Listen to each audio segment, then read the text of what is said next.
Hello everyone. Today we talk about how to fix the app of FaceApp. We will go to settings,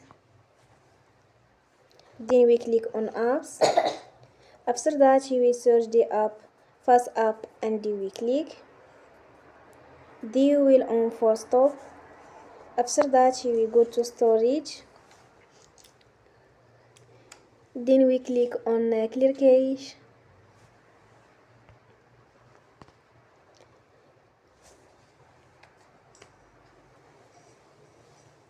In the end, you will turn your Wi-Fi and you will turn again. Don't forget to support us by like and subscribe. See you next time and thank you for watching.